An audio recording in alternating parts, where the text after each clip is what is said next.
Okay, everybody, welcome to the program tonight. Tonight is going to be our 30-second share here, and we're rocking and rolling. Really appreciate it. Again, I always like to start off telling everybody thank you for helping us and letting everybody know about it, putting it on your statuses, letting and telling your friends about it. It's really growing the program. We're growing and growing. A lot of people are reaching out to me, reaching out to Menachem, and there's a lot of new ideas coming out. I said this last week before Hanukkah.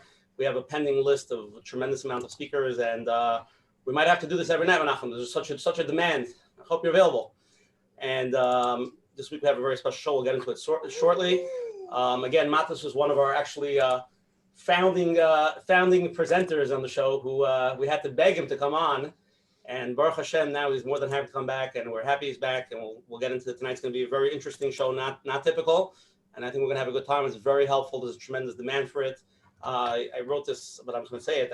Today I got at least probably 7 to 10 calls from parents that have these issues with uncontrollable children or emotionally sensitive children, and I didn't think it was such a hot topic, but it is a very hot topic, and hopefully a lot of people come and are Nena from Mattis and can help. If you can help one person tonight, the whole thing was worth it. Hopefully we help a lot more people. For all those people that are watching this on the replay later on, please click on subscribe to Coach Menachem's channel so you can get all the new videos that go on every week. And also please like the video so it gets more vision out there. Again, Mattis is one of Lakewood's top therapists. We wanted to bring him back for the second time. Not a lot of people come back the second time. We try not to do doubles, but if you're so good, you got to come back. So I'm happy you came back. The reason why the show happened is Mattis actually reached out to me a little bit over a month ago, maybe about a month and a half ago. He told me that he was publishing a book in April. We discussed it, and we both felt it would be a tremendous help for everybody who comes to the shir to listen to some of the many years of Mattis' experience of dealing with children and adults, and I think the book, again, we're going to talk about the book and get into it, but some of the techniques in the book are very helpful, not only for the emotional sense of the child, and not only for the child that's so uncontrollable, but I think it's really, really, really applicable for all children, and we obviously take what we need from it. And there's going to be a whole follow-up afterwards, which Mattis will explain more in detail how we could continue and follow along with him. And again, last week we had a break. It was Hanukkah vacation, so I thought it was very apropos to start with this. As everybody took their children to the Hanukkah parties and all the Hanukkah trips and all the kids were melting down, I was thinking, wow, next week is going to be perfect to talk about this with Mattis. So that's great. And I want to thank, again, all our sponsors, the Lakewood Scoop, for every week pushing us here in Lakewood and during the Lakewood crowd. I want to thank Rabbi and Nif Chazak for always promoting us on their platforms. Chazak offers programs for all. Special thank you to Chayla Kaufman and Shmuel Summer from JCN, the Jewish Content Network, for always promoting us digitally across all platforms. As you can see, we always have a tremendous amount of people here. We really appreciate that for them. Next Sunday, we are going to have an amazing shir. I cannot announce it yet because not all the details have been confirmed. So I have to hold myself back, but I think it's going to be an amazing program. Again, anybody who's here, please trust me, come back next week. It's going to be something amazing. Let's start up with the opening statement from our host, Coach Menachem. Take it away. Usher, you did it again. Wow. We're not even open for 4 minutes, and what you packed in the past 4 minutes, there is so much going on. So thank you for that. So welcome, everyone. Welcome back. I hope you all had a nice Hanukkah vacation and enjoyed every moment of it. Many, like Usher mentioned, he got a lot of calls, and I think Bichlal, tonight's topic will be very applicable because of the past year of Corona. There's a lot of changes with the kids at home, or the structure is not the same. And like you said, Hanukkah, you're talking about parties, presents, going into the car, the whole family. And if anybody is sensitive, it automatically changes dynamics, things happen.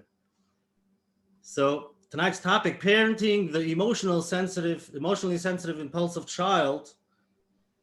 Many times when people seek help, they hear different opinions. They go to one place and people tell them, you have to be firm, you have to know what you want, the kid should know that you're not going to let go. Others tell you have to understand the child, you have to listen to the child, and you go back and forth, you're not sure what to do. And no kid is the same, and no parent is the same. Everybody is different, and the dynamics between the parent and the child, obviously, you see different results. So even if you're matzliach and you had hatzlacha by one, and then with the other one, you're trying to do the same thing and it's not working. And when a kid is really sensitive with whatever is going on, it can be really, really, really confusing. So Baruch Hashem, I am excited tonight that we have with us someone, Reb Mattis Miller, who deals with this, and he's been dealing with this for a while. And finally, Baruch Hashem, he is coming out with the manual that everybody is looking for. And I'll tell you the truth, I skimmed through the book, and like Usher mentioned before, the concepts in the book are basically really for every kind of relationship. If you have to deal with anybody, it could be at work, it could be a spouse, it can be in shul. If you have to deal with them, obviously sometimes you can walk away. If it's not working out, you just walk away. But sometimes you just have to deal with these people, and to learn how to, and to understand the other side, to get along, to work things out. It's really, it applies to any relationship that you really need to have, that you can't just walk away. So, and the concepts bichlal over there is very interesting. Like we'll hear the dialectic. Mattis, he'll give the to understand more what it is. But one example that he says in the book is, you're all doing the best you can, and you can do better. It's like we're not used to hearing in the same sentence. You're telling me I did, you're trying to make me feel good. So you're telling me I'm doing the best I can, but I can do better. But I guess we'll hear much more tonight about dialectics, and to understand, hopefully we'll be able to get some concepts, techniques. And I'll tell you the truth, sometimes when you hear Mattis speak, it could sound a little bit like, okay, but the truth is these things, you do have to back up and hear these concepts to be able to change, to be able to implement, to understand. And those who are running and don't have time, I feel bad. I'm happy that you're here with us tonight, but these things really, there are things that we have to change. Obviously, there are things that you don't like the way it is. And hopefully we'll be able to take out, with Yata D'Shmaya, take out some concepts, and things should get a little bit easier. And then with the book, we'll be able to learn much more. Thank you very much. Thank you. Thank you. 1 second. Thank you, Coach Menachem. Appreciate that. Again, tonight's shir was sponsored by one of our weekly members who actually reached out to me wanted to be part of it and help out. This is learning tonight. This Chus Refuah Shalema, Devorah Bas Miriam, and it's Chus that she'd have a big, complete Refuah Shalema from all. Matt, almost 350 people here. I'm at Shem, a lot more coming, and Shem Taz will watch it. Everybody together. Amen. Refuah Shalema. Tonight's also learning Lezecha Nishmas, one of our founding members, Reb Arnoy Achfried. His father's yard sites this week. His father's name was Reb Zev Shloima. Reb Yosef and Shlomo should have a great aliyah from being Mezakeh the Olam. Reb Arnoy is really one of our founding guys, helping us every week get some big names, and he's part of the next week's surprise. So I'm waiting for you to confirm already. Come on, let's go. Stop schluffing. All right, I'm going to read a little bio for Reb Mattis, if anybody doesn't know who he is. Mattis Miller. He has a lot of titles over here. You can look them up: LCSW, ACT, DBT, LBCT, and probably a lot more. He's the founding director of the Certified Cognitive Behavioral Therapist. As a founder, director, and supervisor of the Center for the Cognitive and Behavioral Therapy of New Jersey, Mattis Miller is a licensed clinical social worker and certified cognitive behavioral therapist with over 15 years of experience. His impressive educational and training background includes certifications in CBT for the Academy of Cognitive Therapy with the Beck Institute for Cognitive Behavioral Therapy. Mattis has also been awarded the newly developed certification for the DBT Linhan Board of Certification in Dialectical Behavioral Therapy, which is probably somewhat in the book, I'm going to assume. His expertise in CBT and intensive training in DBT and the Shema therapy compelled him to found the center and to select the finest therapists to complete his team. Mattis specializes in severe emotional and personality disorders, insomnia, and anxiety in teens and adults. He is a seasoned lecturer on CBT and DBT-related topics, addressing parents, clients, and professionals, and is presently focused primarily on supervision, education, and consultation, and now became a publisher. So Mattis, the floor is yours. And I can ask you one question. Before we did this, I know you wrote a book. So could you tell us the reason why you wrote the book besides to make the millions of dollars? The floor is yours. Well, let me start by Usher and Menachem. Thank you so much for giving me this opportunity to come here again. As you said, I was one of the founding speakers. It's incredible what you guys accomplished. I mean, from 1 week to the next, bringing on, I'm not talking about myself, but really world-renowned speakers, topics that are stimulating and engaging. And I've heard feedback from many people about what you've accomplished. And I have to say, in the onset, I was like, what is this? Where is it going? But really taking what's going on now in COVID and giving people an opportunity to learn and educate them and help them. And you should just have continued hatzlacha on this incredible endeavor that you two have done together. So why did I write the book? Besides $1 million? No, that's not really why I wrote the book, but of course, if it's successful, that would be nice. I wrote the book because I do lots of consultations. I meet with parents, I meet with children. I often get requests for book recommendations, or if I can't be effective or I can't help them at that time. And I felt there was a lacking. I felt that a lot of, as Menachem mentioned earlier, there's a lot of material out there that talks about discipline and shaping behavior, using consequences, punishment, being consistent, which is certainly important, and a lot of those techniques are needed. Then there are other books that are focused on emotions and validation and encouraging relationship and attachment and security and connection and trust in parenting, also essential. But what I felt was missing was the synthesis of the two. And dialectical behavioral therapy and dialectics really highlights that idea that we can have two ideas and we can incorporate both those ideas together. I also felt that a lot of even the books that they were limited in their skills, one or two topics, and limited in their examples. So I felt it would be very helpful to give parents a very, very step-by-step instructions with very, very clear directions on specific concrete skills and how they can implement them, and give them loads of examples that are very practical and case examples so they can relate to it and then try it. But I think, as Usher mentioned and Menachem mentioned, the dialectical concept. But let me just a brief introduction before we jump in. I'm looking forward to taking lots of questions. Parenting is hard. It's really hard. And it's something that, it's a gift. And we appreciate the idea that those of us that have children and we're blessed with children, but it's a struggle. And none of us, I could speak for myself, are perfect at it. If my children are here watching, they can attest to that. At the same time, we all work on growing and that journey and becoming better and better at what we do. And therefore, I think that because of that struggle, very often we are looking for resources, we're looking for help. Unfortunately, we sometimes end up judging ourselves that we're a terrible parent, we're a terrible dad, we're a terrible mom. We're judgmental of our children, we get hopeless. And I think it's really important before we even have this discussion tonight and discuss the book is, I wrote the manual and I didn't write the manual because there is no manual. And I think if anyone's going to tell you, we wouldn't have this discussion, as I was saying to Asher before, we wouldn't have discussion if there was a manual. We wouldn't even be talking about this topic. It wouldn't be such a hot topic because everyone would just open up the manual and, get the directions for each of the different children. But children are complex. We're, as humans, we're complex. Hashem created us in ways with many different parts and personalities and character. So there is no manual.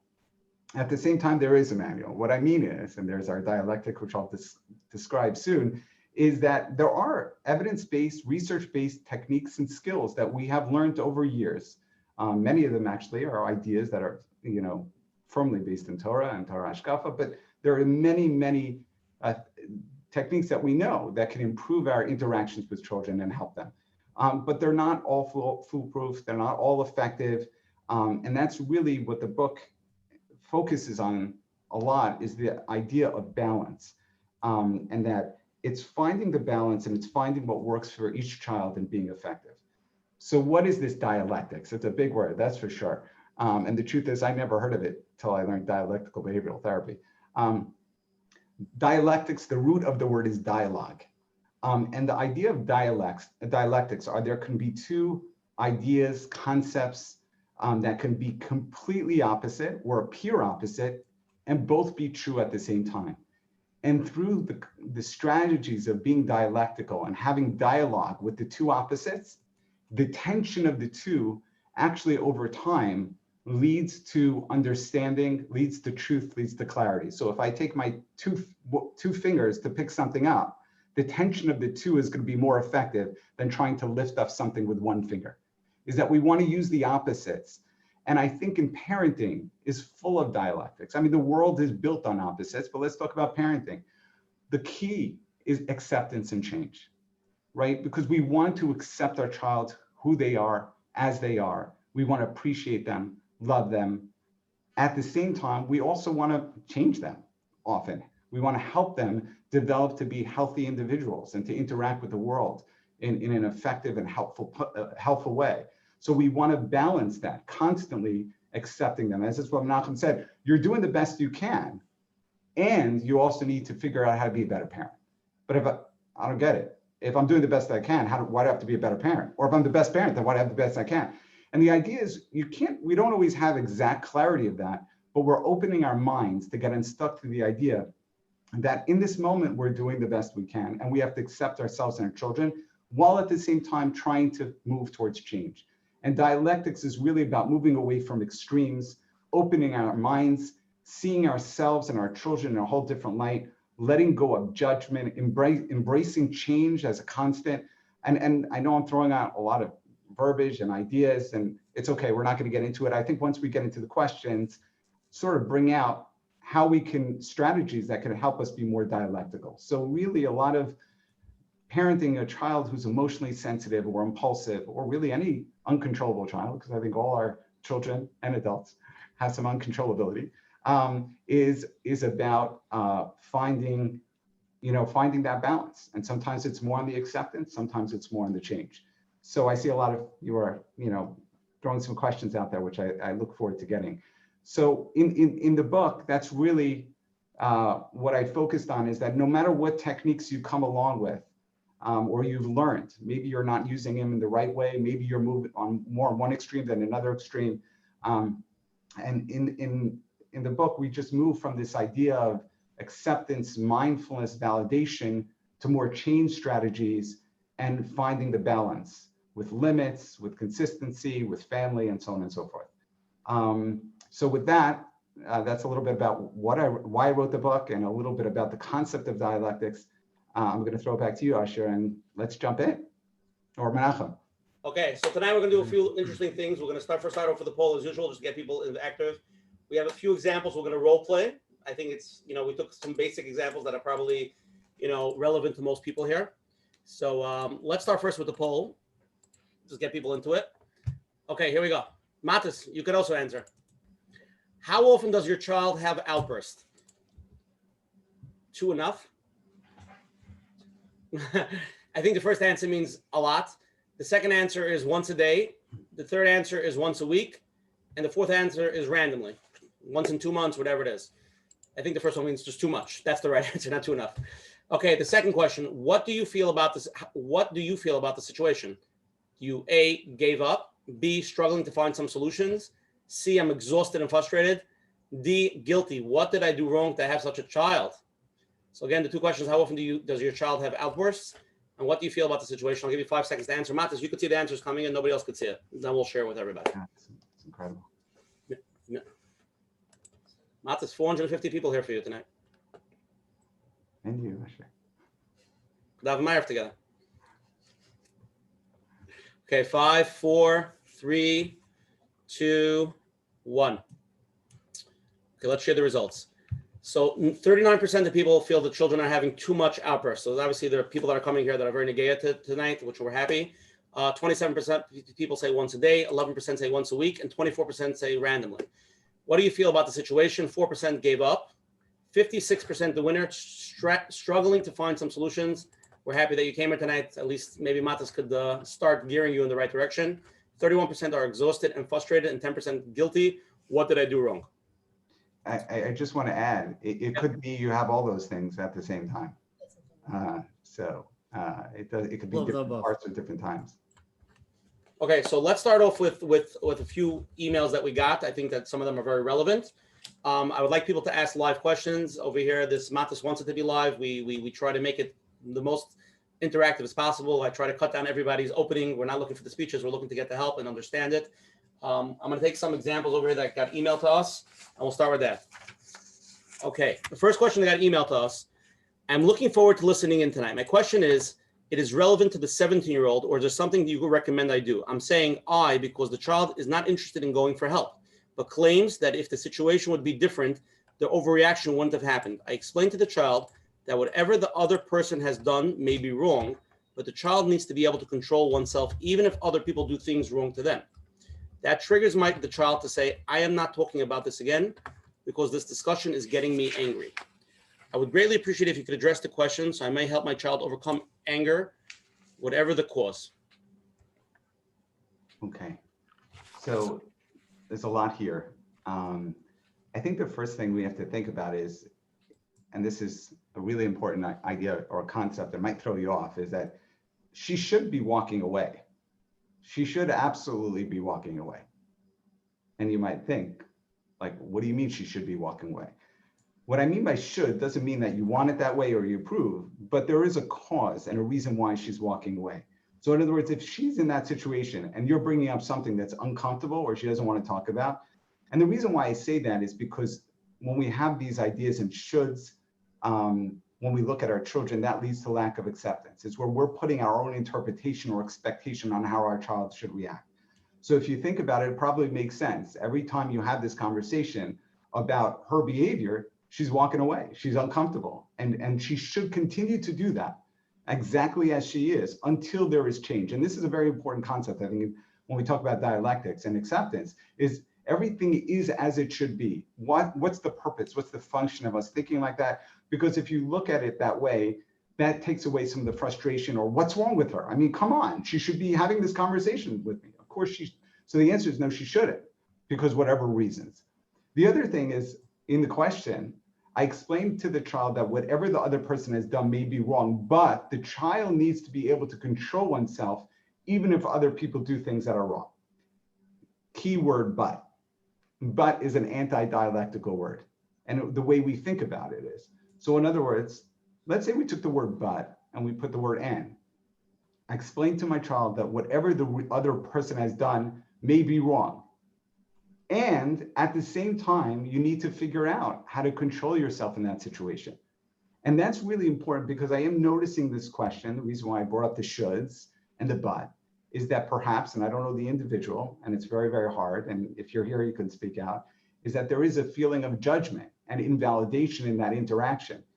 Not acknowledging, again, that the child, someone did, that they feel validated, that they did something wrong. As soon as you say but, not that the other person did something wrong. As soon as you say but, you invalidate their first statement. And that can really, really affect the interaction and perhaps come over the child, the 17-year-old can feel the judgment. They could feel like you're not understanding. They could feel like you're pushing them away. You just want to lecture me. So that's a point that I think is really important. And I'd love other people to come in at some point and ask about that. We can't change other people, right? And you can't change your teenager. You could possibly influence them, as you said. We say I is maybe what I can do. So firstly is you always have the option. There are really 4 options, really in almost every situation that we have, okay? Option 1 is if you could change the situation, fix it. If you could have a discussion with her and just say, oh, mommy, oh, okay, I'm gonna really work on this, great, but obviously that's not happening. 2 is you could change how you feel about it and maybe think about the child in a different way, understand where they're coming from. 3 is to accept them, to be able to accept where they are in the situation, even though it's painful. And 4 is to stay miserable and to just be unhappy and be willful and be angry, which is obviously not going to help the relationship. So that's just really important to understand as far as your interactions with the child. So what could you say to her? Well, I would tell you if you would start with some real validation, where you can, and there's different strategies and skills to really get to a point where your 17-year-old really, really feels like you truly understand her perspective. You understand the kernel of truth. You understand her valid reality. You help her understand that, this is, I get it. People are doing things and they are, it's understandable that you're reacting in the way you're reacting and it's not nice what they're doing. And then once validation actually helps regulate emotion, it helps them feel understood and connected, which may move them more to be open to the ideas of change. That's one thing. The other thing is, if it's a really out of control behavior, I'm not sure exactly what's going on here. I'm just curious, are there consequences for that behavior? Is the 7-year-old just able to do what they do and, get upset at the person and, scream and yell or be physical, and they're just able to get away with it? Then they should, again, continue. They should continue that same behavior. I would love some back and forth on this. Anyone have any thoughts or questions? Let me just jump in. When do the parents do this with the child? Usually it's the tension is not going to let this happen. And logically it sounds very good. You have the steps and we're going to learn a lot tonight, but when exactly should they sit down and talk about it? Well, it all depends on the level of the intensity of emotion. Obviously, Menachem, you're right. If they're middle of the high emotion, and it's the key word here is throughout is effective. Does it work? It's not about wrong or right or using this technique or not. But if it's not working, of course, don't continue doing it. But if the emotion, let's say there's a 0 to 100, and let's say your daughter's emotion is at 20, 30, perhaps you could have that interaction with her, and you sit down with her. But perhaps your emotion is too high. And the parents need to be mindful and aware of their own emotions, because one of the functions of emotions is to communicate to the other person. And if the child senses that you're disappointed or frustrated, they will shut down. So you're right. Having a conversation is about the right time.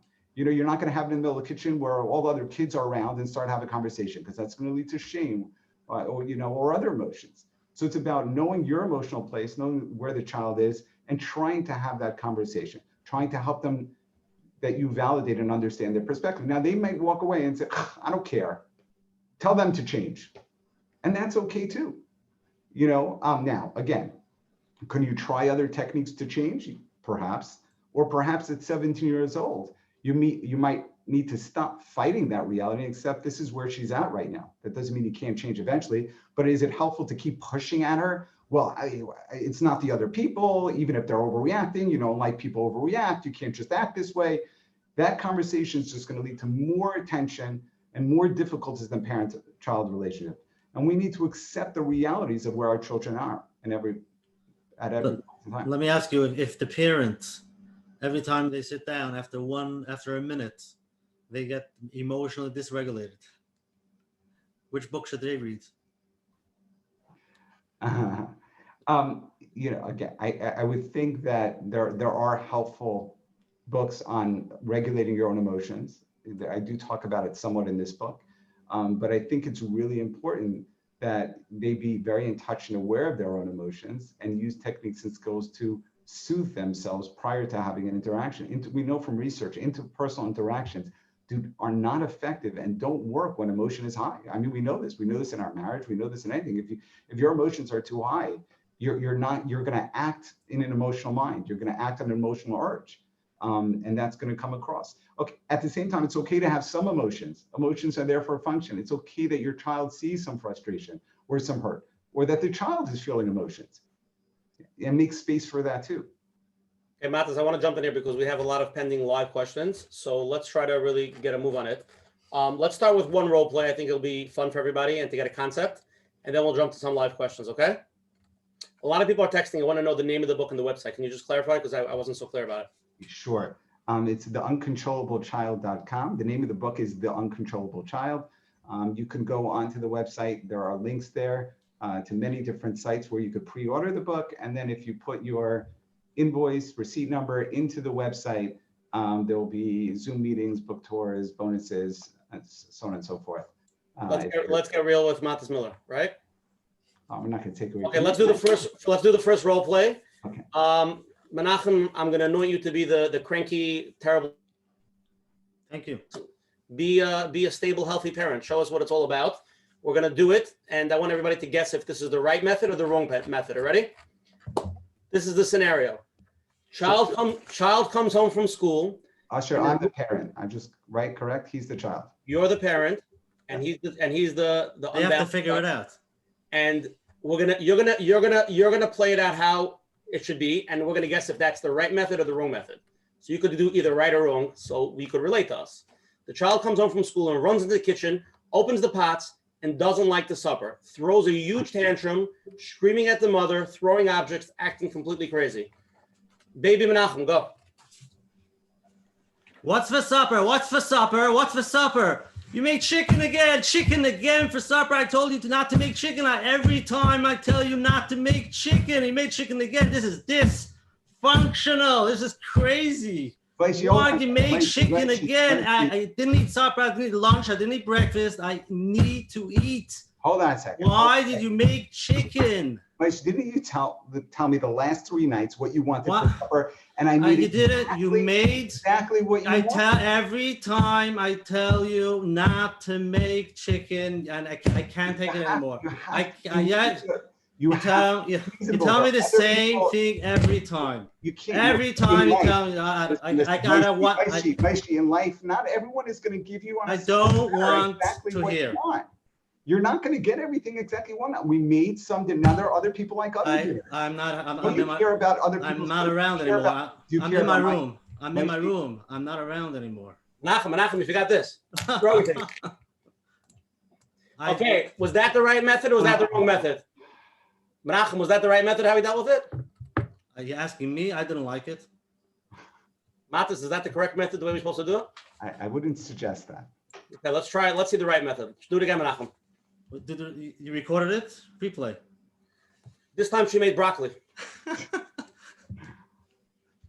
What's for supper? What, mommy? What do you make for supper? Chicken again? Chicken?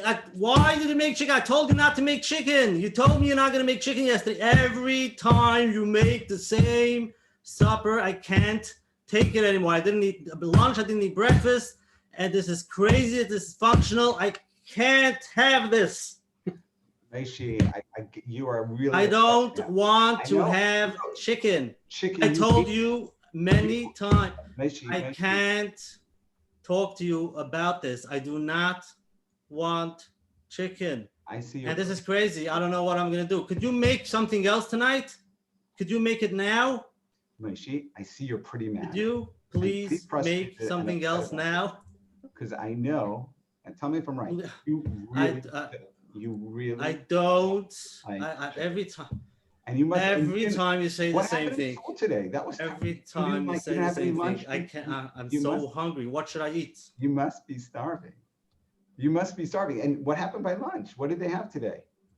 Chicken. Mommy, you do this every time. You want to talk about lunch? I need supper. Okay. Listen. I hear you, and it's really upset, especially if you didn't have lunch. You're starving. Yeah, you hear me. And you want chicken. I get it. At the same time, this is what we're having. You don't want chicken, but we're having chicken tonight. And it is what it is. You don't think about me. You know I don't like chicken. You don't like me. This is what you're doing. But tonight we're going to have chicken. Yeah, you're doing it for Yankee and for Moshe and for me, nothing. Tonight we're going to have chicken. That's what we're having tonight. And I know that's hard for you, but that's what we're going to be having. What are you going to make for me tonight? Now. You know the rule is you can either have chicken or you can go ahead. There's some bread in the freezer. You want to make yourself some toast. You want some piece of cheese. That's an option. You can do that on your own. Cheese and sorry, Maishi, I know you're upset, but that's the options. There's that or there's that. That's what we're having tonight. I know this is really upsetting for you. So, Mattis, can you explain what you did now? The second example. Yeah. So, he was talking a lot. Maybe more than I couldn't get an edge in there. But obviously, I'm keeping myself regulated, okay? Which is very, very important, as I talked about, which is hard. Here you got this one's crying, this one's screaming, that. You have to be aware of your own emotional experiences. Number two is I validated. I for a moment, I took a step back before I started back and got into this power struggle that I get it. You don't like this. You don't want this. You had a hard day, And again, you saw perhaps his screaming intensity. Now, he was still going off. Oh, I don't want this validate. I don't want you here. He might have did some of that, but you saw a decrease in that. The next thing is where I started to completely ignore the inappropriate behaviors. I could have easily got caught up in that. Oh, Yankee. I said, Yankee, you know how many times I make things for you? Why are you bringing up Yankee, right? I could have easily gotten back in that power struggle, but I stayed mindful and I focused. The other thing is I used a broken record. I just said, this is what it is, and that helps you keep regulated, is where you say the same thing again and again and again without getting caught up in that whole interaction. So there are a lot of different skills there, and then if he screamed and he went and he left on, then I would scream and yell and stamp up to his room, and I hate this house and I hate you and I wish you would die. At that point, I would just ignore the behavior. I would say, you young man, you come back right here. You don't talk to me like that, right? Because that's good. He didn't get what he wanted.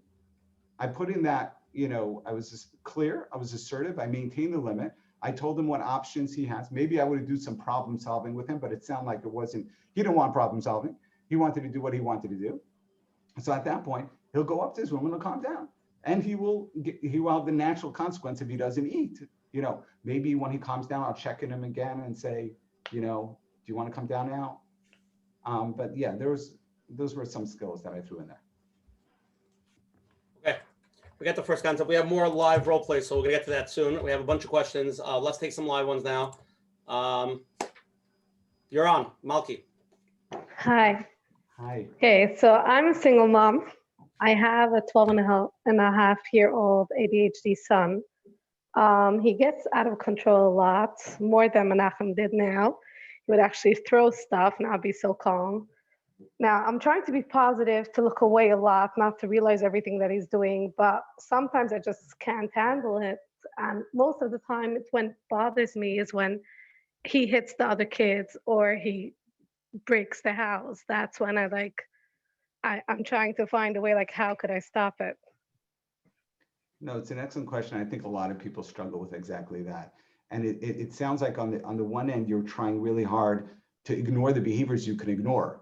But when he's harming someone else or damaging property, it's very, very difficult to ignore that. So my first question to you is, Malki, what happens when he breaks something in the house? Lately, usually I ignore it because he's so mad at this point that I just try to go in a room or go somewhere else, not to be around him. Okay. And then later I try to go to him and ask him why he did that and what he gained from doing that. Did you get your good supper now that the cabinet is broken? Or right. So yeah, so two things. So when you have this conversation with him later, he probably says, oh my, you're right, now I get it. I probably shouldn't get so angry because I break the cabinets, right? Is that right? Right, and then he's going to try to fix it the next day. Well, hold on a second. My point is, I'm being sarcastic. We have these conversations with our children, right? He's having these strong urges. He's not saying, oh, thanks, Mom. I don't realize that. Next time I'll be better, right? Usually that's not the case. Sometimes he is like this. He actually regrets it later. Okay, so we'll address that in a second. So we'll get to that. Well, that's really important because you see that sometimes the urge is so powerful in the moment, the anger is so intense that he actually should be doing what he's doing, as I said to you before, because that urge is so intense and he can't change. However, you have a problem, okay? Now, usually having conversations with him is not necessarily gonna address the issue. So if the anger and the urge is so intense, if he's obviously open to learning skills to address his whole, to calm himself down, obviously, that would be most effective, whether he goes to therapy or learns different techniques to deal with his, medication is not being effective per se, and he wants to try something else. The other thing is, let's say there is a consequence. And then it sounds like, those aren't, I don't really have consequences because I don't know what is a good consequence. Okay. I never want to be too strict. Well. Excellent. I love this question because I get this all the time. And I talk about this, people don't realize is we are giving our children tremendous privileges all the time. So I don't know your 21-year-old. I don't know if he's ever getting the car or if he's ever, he's a 12-year-old. He's a 12-year-old. Okay. Yeah. So even more so, his 12-year-old child, there are a lot of privileges. But if it's a 12-year-old child, I would tell you like this on a few ends. First of all, you obviously don't want to be punitive to a child if they don't have the ability. You have to be very careful. And finding the right consequence is a skill in itself. What's the consequence that's closest to behavior, that's appropriate, so on and so forth. But you want to make sure that he has an alternative behavior that he knows how to use. Because right now, habitually, he's on a path, anger, break cabinet, okay? So we have to stop that process. Now, when you want to help with motivation and changing behavior, obviously you rather work with the positive. Positive is always best.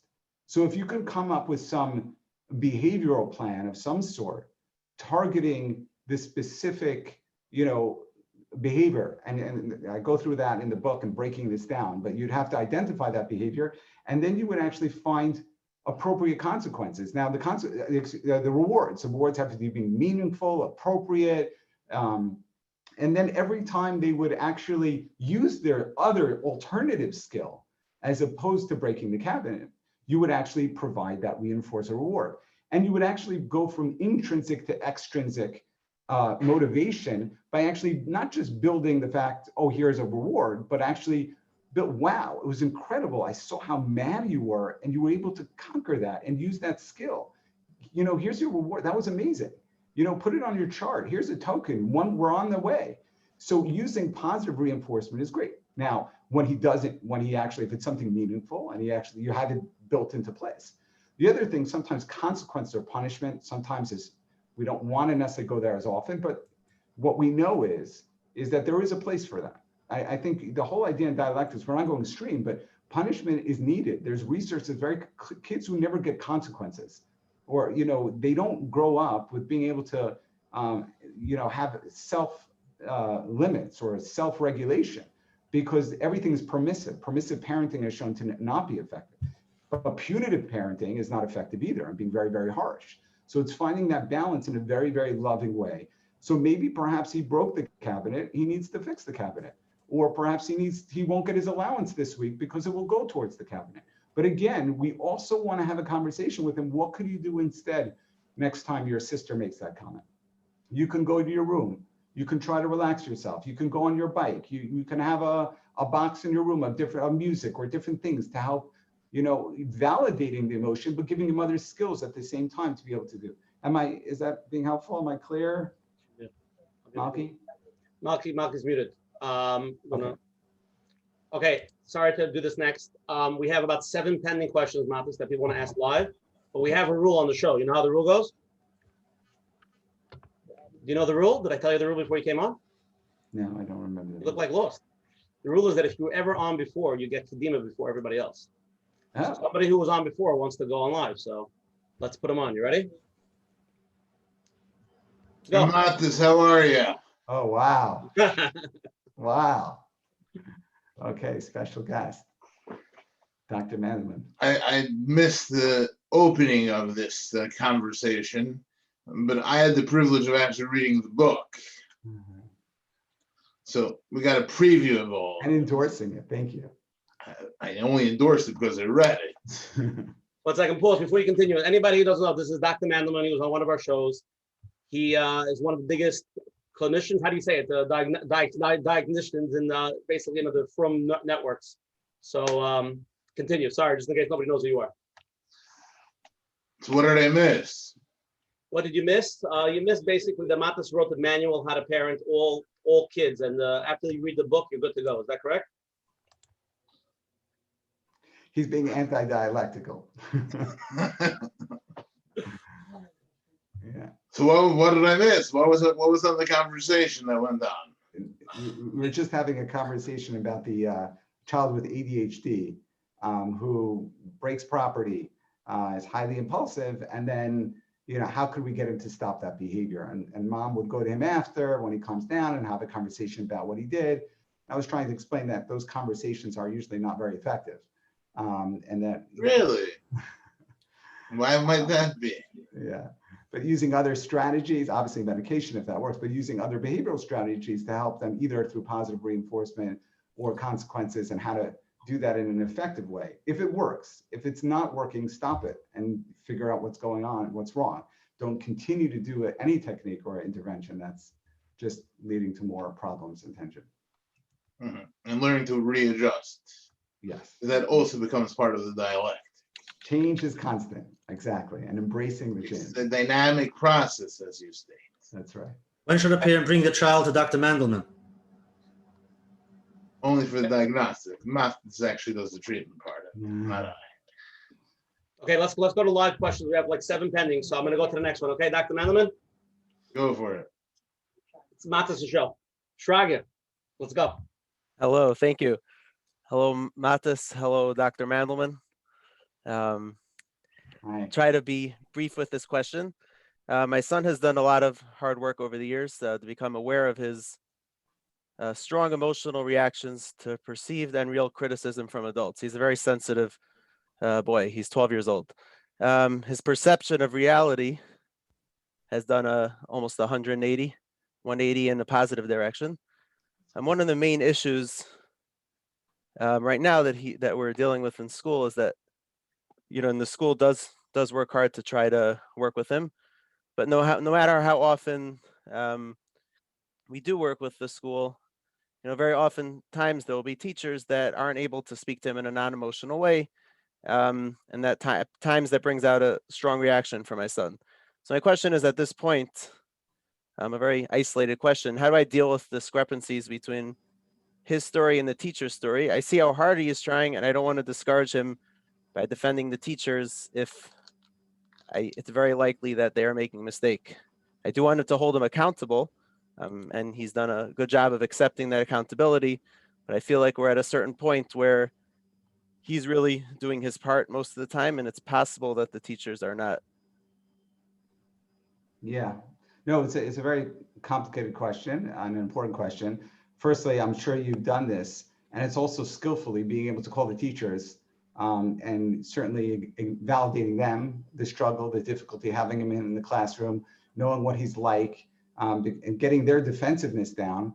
And often when they're less defensive and less emotional, they're more open to listening to different strategies or ideas and say, this is something we're doing at home that's really effective. Maybe we can collaborate, work together. If teachers don't feel attacked, if they feel that you're there to work with them and help them, and you're understanding, that could be really helpful. Right. I feel like that could take care of 90% of it, but the 10% could still be pretty significant. And often that doesn't take care of 90%, because often, people are people, teachers are teachers, and they're not very responsive. As far as, the key in the communication is, you can validate your son's, now, if you know something, a teacher is doing something really wrong, validation doesn't mean you're not going to validate what's invalid. You're not going to what's not true or what's not appropriate. So you're not going to say the teacher, oh, that's understandable. This is how a teacher runs a classroom. If a teacher screams at a kid and throws a book at them, you're going to tell the child, no, that was not okay. But there are nuances. There's between. So if you actually can give me, so I can actually show you how I would do that, an example of what your child might say, where you want to validate him, at the same time, you don't want to, give this negative message regarding the school. Could you just explain that question one more time? I'm sorry. Oh, my understanding is. Yeah. You wanted me to give an example of what? An example of where your child would come to you and complain about the school, and that there's something that they're doing that's not so effective, and he's trying, and you want to validate him, but you don't want to give him that negative message about this school, because I understood that was the question. So I guess an example could be if he's getting distracted, if he's trying to do his work and maybe he's getting distracted by, other kids in the class, and he's trying really hard, but, it could be, something that he has worked very hard on, but the teacher will often will lump him into the group that maybe is not behaving, and he'll sometimes have to deal with the consequence for that. And his sense of being right and unjustness is, he feels very strongly about it. So I guess how to deal with like that type of situation. I want you to be him for a second. Let's do some role play so I can get a sense of him. Could you give me a first name? Any first name? We'll call you Maishiv. That's fine. My name's Shraga. Shraga. Okay. So you're your child. You're coming to me. You're Shraga. You're coming to me. I'm the parent. Okay. So you start with your complaint. Let's do this quick. Let's do a little role play. Teacher was so unfair to me today. I'm trying to do my work. I've been trying so hard, and I asked to switch my seat, and these kids keep on, they get distracting, and always me just because, I have my history, I'm the one that gets sent to the principal's office. Shraga, first of all, I want to tell you, you're doing amazing in school. Mommy and Abba see how hard you're working, or Tati, and it's incredible. It's incredible. And we know it's harder for you than other kids, and you get easily distracted, and you've done this crazy turnaround, and we are so impressed. And, being in school is hard. And sometimes, you get with a group of kids or you get distracted and the teacher has to run the classroom and you get sucked up into that. And it's hurtful and it's painful. And we hear that. But you're going on a good path. So keep that up. It's definitely, we see there's less of that than before. Overall, this teacher, I know you've learned some good stuff in that class and you really like him or you like her. She's a really good teacher. But, I think if you just could continue on that path, because sometimes that happens in classrooms, and it's really, there's a part of it that's true that's not fair, because some of those other kids, when they talk and stuff, they don't have the struggle that you have. And you do get lumped together, and that's difficult, but we're proud of you. So keep it up. And if it gets really bad, you could always come and keep talking to me about it. So it's more of just like, this is, life, without saying that, as strong. The reality, I mean, what you're telling me is that this is life, and like sort of just help him validate this is a hard experience and like, let's move on. Again, if effective, if he's going to respond, I'm validating him. I'm naming his emotions for him. I'm acknowledging the work that he's doing. I'm also saying is that, not just like it's part of life, but I'm describing and I'm being aware that, there are complications going on in a classroom that makes sometimes difficult to understand that perspective. At the same time, not saying that I'm acknowledging it's not always so fair, because he is putting greater effort. So you're siding with him, but you're not putting the negative on the teacher. Again, if the teacher was really doing something inappropriate, that might be a different type of discussion. Okay, thank you very much. Okay. Mattis, what about actually teaching the kids some distress tolerance within that conversation? Understanding that you're going to have to use those skills despite the fact that it isn't fair. Yeah.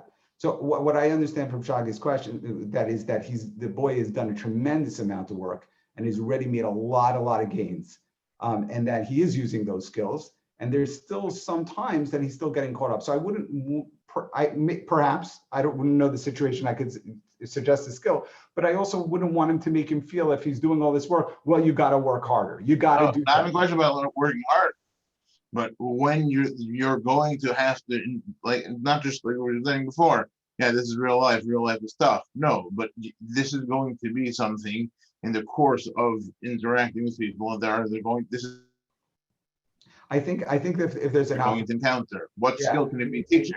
Yeah, I think that if there's an opportunity to, I think, by the way, the fact that he's actually coming home, communicating with you, expressing open in a way is a healthy way of him trying to express and regulate his emotion. But I do agree that if he's in the classroom and he's got those urges, or he's feeling distressed in general, or he's coming home distressed, like you're saying, because of what happened, giving him some tools and skills. What are you telling the kid? What skill would I tell him to? Yeah, he comes home, he throws his knapsack down.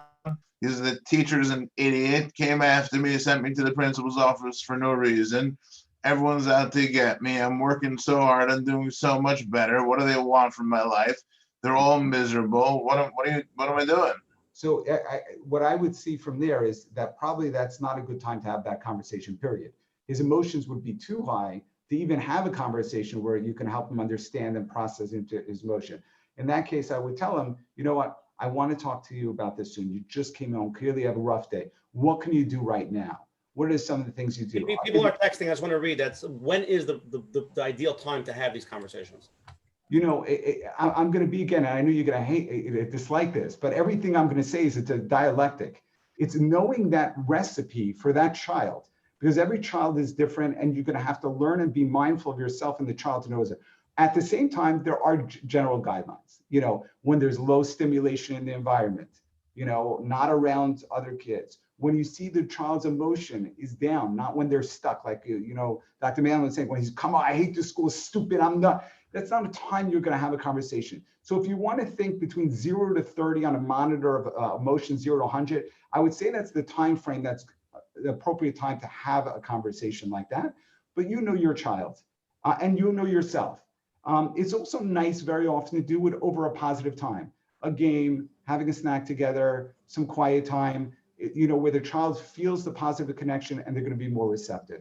But again, going back to, I don't want to lose Dr. Mandel's point, you can suggest, go to, as I said before, you can go to his room, listen to some music, go on his bike a little bit, go play some ball, call a friend, do some distraction, some distress tolerance, and then come back, and then we could work on problem solving, regulating emotion, identifying your emotion, expressing emotion, which can help regulate. Let's go to the next question. We have a lot of questions. I feel like we got to cover more ground. Okay, next, you're on. Hi. Hi. Okay, so I want to go back a little bit to the first question, really. One second. Talk a little bit low. Your mic is very loud, so talk a little bit on a lower tone, if you don't mind. Sorry about that. Thank you. So I really just wanted to go back to the first question, where the woman was describing a son who comes home and is throwing things.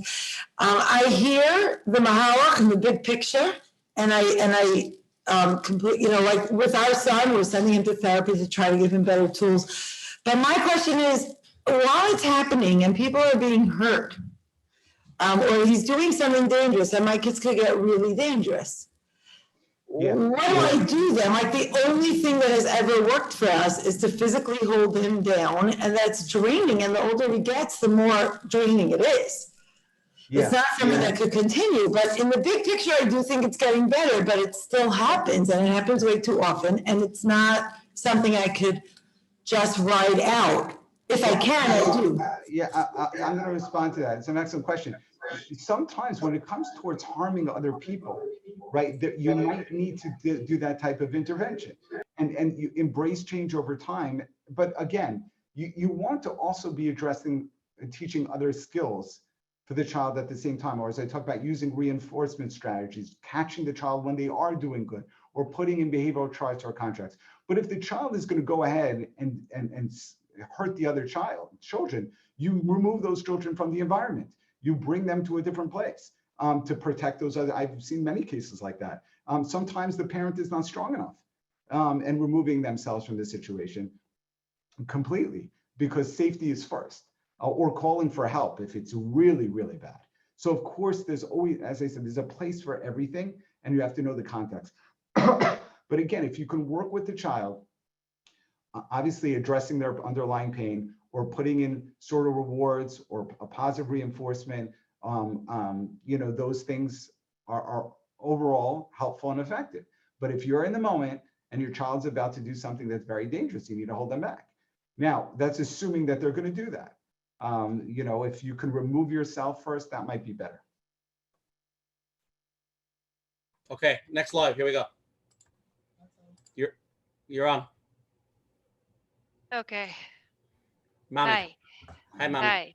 Thank you. So, okay, the question goes like this. How do we accept a child who comes out, the macha of the generation right now? There's a lot of things out there in the world that they learn from books or online or whatever, and they come out and they struggle as a teenager, 13 years old, they're struggling with self-image, and they come out as their sexual orientation, transgender, whatever they're dealing with. So as a parent, we want to be supportive, and we understand their struggle, but we don't agree with them. So how do we dialectically go through this? No, it's an excellent question, and again, a very deep and difficult question and painful question on a lot of levels. First of all, one of the key things about acceptance, in accepting a child, acceptance does not mean approval. And I think that's really important, is that when you're accepting, you're accepting the reality of the situation. That doesn't mean you're saying to your child that you approve that reality of the situation, but you're accepting because, trying to push towards change is just not effective. How do you accept? I mean, that takes a lot of work. And I do break it down in different skills, and, by looking when you're fighting acceptance, looking at causes, making meaning, embracing change, looking at pros and cons, trying to connect to other positive aspects of your child. And sometimes, your child will engage in behaviors that you'll have to make choices that sometimes we have to ask a child to leave a home, or, in more significant situations. That doesn't mean you don't accept the situation and acknowledge the sadness and acknowledge the pain. And that doesn't mean you don't love them unconditionally. One has nothing to do with another. So you can work on, I should say, to radically accept where they are, but by no means that's approval. It's just acceptance of the reality of what is. I don't know if you hear that distinction, but it's accepting what is, not what you want it to be, and not saying, even validation is, you're not saying it's okay. Am I being clear? Yeah. Not easy. Yeah. Not easy. It's not. No. Okay. No. And you should have, Hashem should give you the strength to. I just want to throw in, do they go straight to the acceptance as radical acceptance? Just for a parent to be aware of their own emotions. When these things come up, automatically they have to go through the process of anger and who knows what, until they can go to that place of acceptance. You know, when you know you're hitting acceptance, a good key for you, if you want to work on that, is when you move from anger to sadness, you're moving towards acceptance. Because anger usually comes from shoulds. He shouldn't be like this, he shouldn't be doing that. And that's where the anger is. But the acceptance is full of sadness and hurt and grieving. You're grieving the reality of what life has presented to you and the struggle you have with the child, and that's painful, but you're not fighting it. So yeah, it is a process, and it is like the stages of grief, very, very similar. Again, we're also having difficulty accepting because of a lot of, and that's more complicated, and since we have our own upbringing and our own certain belief systems that are certainly impacting our parenting, where we sometimes overcompensate, or we're too scared to put up limits because that you were emotionally or physically abused as a child, and you're going to extremes because your own emotional struggles. Throughout the book, I actually have a whole thing on roadblocks for each chapter. I don't know if you saw that, Menachem, where there are actually thoughts and emotions that get in the way from implementing skills. Just to give parents some. They're great ideas, and I see how you can flip a card from positive to negative in a second, but it's a lot of work. It's a tremendous amount of work, and that's why I think it's important to reiterate. This is not the book. It has tremendous amount of skills and knowledge, and really dialectics is really just changing the way how you think about yourself and your children and the environment, and keeping open to change and understanding that there are different truths and there are different realities on both sides, and trying to be as effective and letting go of judgment and being mindful and not getting stuck in those things, and just look and throwing yourself in to what works. Right. So the acceptance is the place we want to get to, but on the way, there's a lot of the anger, the depression, and that's fine. Yeah, I'm going to say even further. I can't really make change very often until I accept. Until I accept my child has ADHD, perhaps, then I can't even work on making change. No, it's fine. It's okay. No, he's just a kid. He's just grow up. Well, I was like that when I was a kid too, right? So if I don't, sometimes even to move towards change, it's not acceptance by itself. I need to accept the reality, or I have to accept the reality my child is struggling in school. I have to accept the reality my child is emotionally sensitive. If I keep not a big deal, sensitive, crying, everyone this generation, we're all, everyone's sensitive, right? If I'm going to, rather than accepting, no, my child is more sensitive. There are other needs that this child has. Then I could change. Then I could use techniques and skills to help that child. Okay, there's a lot of live questions. Doesn't stop here. Usher, can I jump in here for a second? Yeah, Menachem, let's go. Everybody, Okay, Menachem, awesome. L42, works for Mattis Miller. Yes. Go. All right.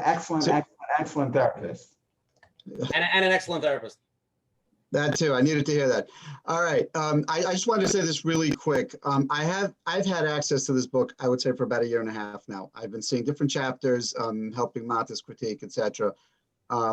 To the clinicians out there, especially, you'll know what I'm talking about. Very often when we see clients who are children, we realize that we have to bring the parents in and do some parenting with them.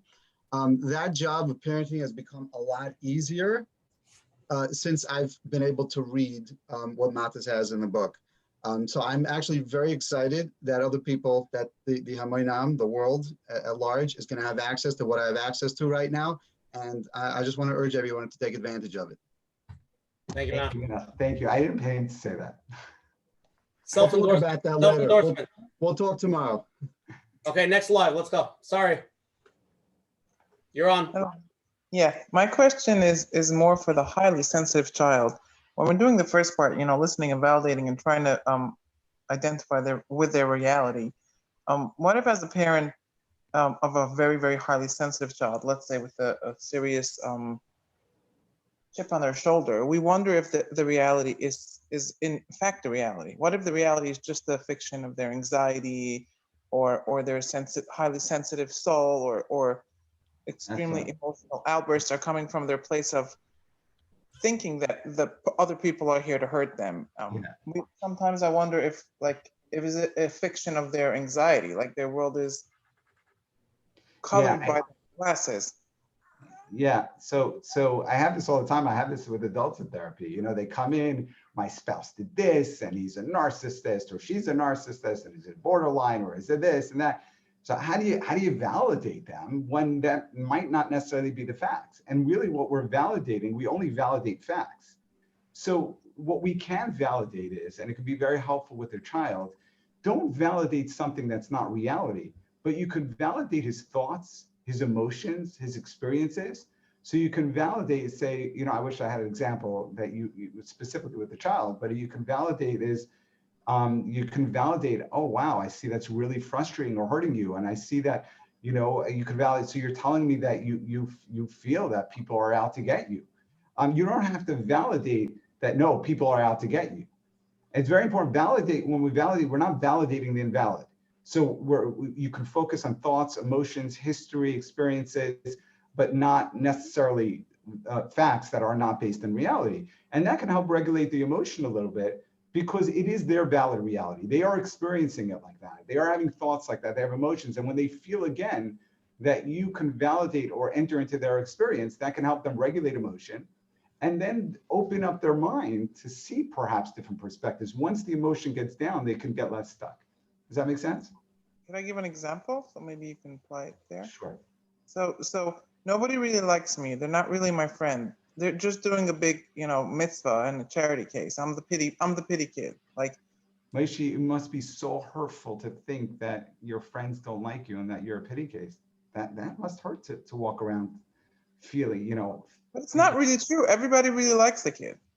It's her own chip on her You shoulder. see, you just I mean, I don't mean to. Yeah. That would be complete invalidation. So whoa. No, everyone likes you. So what happens when you say everyone likes you? It's just a chip on you. So in his mind, he's like, what do you mean? What? Then his emotion intensifies, then your emotion intensifies, then his emotion, and you get nowhere. But if you connect, what he is hurt, correct? Mommy, is he hurt? Is your child hurting? They're crying. Nobody likes me. They really feel hurt. Yes. Is he in his reality? Is he thinking that people don't like him? Yeah, definitely so. If someone's walking around thinking people don't like them, is that painful and hurtful? Yeah, but it's a figment of their own imagination. Again, look how you say, yeah, but. Yes, that is so hurtful. And at the same time, it's a figment of their imagination. If you can get in touch with the first part, we could address the second part, perhaps. But I can tell you, just if you work on the first part, it will be much easier to work on the second part. Because your child feels that invalidation and he's going to hold up his defenses. No, I know they don't like me. I know they don't like me. I know they hate me, right? And that's just going to escalate and escalate. And there's going to be tension in the relationship. It's going to be very difficult to get to a place to help him see the other perspective. Okay, sorry, I'm going to go to the next question because I have 10 pending. I have to move on. Sorry. The next person is coming on is actually a very close friend of mine, Mattis Miller. He has an organization. I'll mute him.